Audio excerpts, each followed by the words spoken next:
Shalom,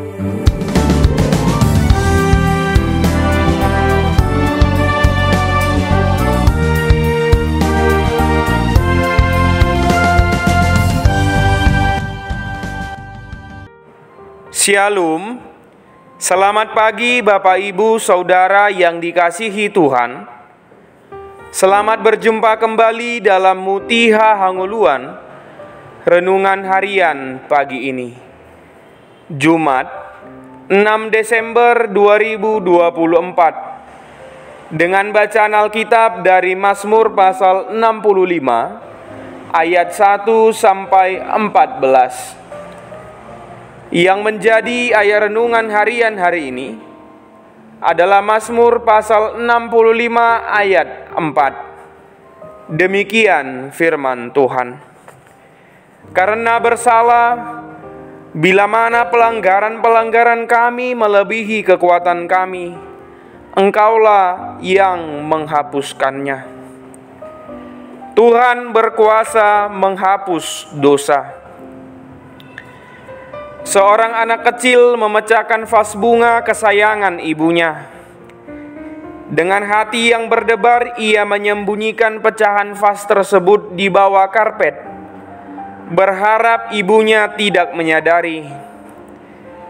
Namun saat sang ibu menemukan pecahan itu, ia tidak marah.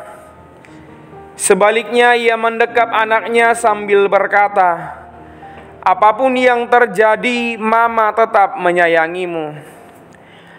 Anak itu menangis bukan karena rasa takut, melainkan rasa syukur dan lega karena kasih yang diterimanya lebih besar daripada kesalahannya. Mazmur 65 adalah sebuah mazmur ucapan syukur yang ditulis oleh Daud, menggambarkan keagungan Tuhan dalam menjawab doa, menghapus dosa dan memelihara seluruh ciptaan. Ayat 4 secara khusus menyoroti aspek pengampunan Tuhan. Pemazmur mengakui kenyataan dosa manusia yang tidak tertahankan. Bila mana pelanggaran-pelanggaran kami melebihi kekuatan kami. Frasa ini mencerminkan rasa bersalah yang dalam dan kesadaran bahwa manusia tidak memiliki kekuatan untuk mengatasi dosa-dosanya sendiri. Namun pemazmur juga menegaskan bahwa Tuhan adalah satu-satunya sumber pengampunan. Kata menghapuskan dalam ayat ini berasal dari kata Ibrani kapar, yang berarti menutupi atau menghilangkan. Ini menunjukkan bahwa tindakan Tuhan yang penuh kasih untuk menghapus dosa, sehingga hubungan manusia dengan Tuhan dapat dipulihkan. Pada zaman Perjanjian Lama, penghapusan dosa sering dikaitkan dengan korban pendamaian. Namun dalam terang Perjanjian Baru, penghapusan ini mencapai puncaknya di dalam Kristus, Anak Domba Tuhan, yang menghapus dosa dunia. Dengan karya salibnya, Kristus bukan hanya menutupi dosa, tetapi sepenuhnya menghapusnya, memberikan kita kelegaan dan pengharapan yang kekal. Saudara yang terkasih, dalam kehidupan kita ada saat-saat ketika dosa-dosa kita terasa begitu berat, melampaui kekuatan kita untuk menanggungnya. Kita merasa tidak layak mendekati Tuhan, bahkan mungkin berpikir bahwa dosa kita terlalu besar untuk diampuni. Namun Mazmur 65 ayat 4 mengingatkan kita bahwa Tuhan yang kita sembah adalah Tuhan yang menghapus dosa. Kasih-Nya tidak pernah berhenti, dan anugerah-Nya jauh melampaui pelanggaran kita. Sebagai orang Kristen, kita diajak untuk mengakui dosa-dosa kita.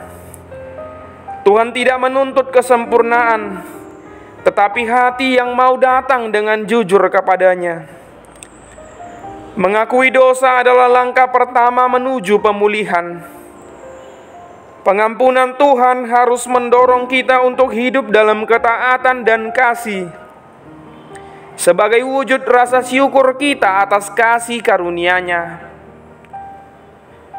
Marilah kita berhenti menyembunyikan pecahan vas dosa-dosa kita di bawah karpet kehidupan. Datanglah kepada Tuhan dengan hati yang terbuka, sebab kasih-Nya melampaui kelemahan kita. Dan pengampunannya adalah janji yang pasti. Dalam Kristus, dosa kita tidak hanya dihapus, tetapi juga digantikan dengan damai sejahtera yang melampaui segala akal. Jangan takut untuk mengakui kesalahan dan meminta pengampunan kepada Allah. Ia akan dengan senang hati menghapus dosa kita. Kita berdoa. Ya Tuhan, kami bersyukur karena kasih-Mu lebih besar dari dosa kami. Ketika kami merasa lemah dan tidak mampu menghadapi beban pelanggaran kami, Engkaulah yang mengangkatnya. Ajar kami untuk selalu datang kepadamu dengan hati yang terbuka, percaya kepada anugerah-Mu, dan hidup sebagai saksi kasih-Mu. Amin. Renungan harian hari ini ditulis oleh calon pendeta Jessica Nenggolan STH. Demikianlah renungan harian hari ini. Selamat beraktivitas, Tuhan Yesus memberkati. Shalom.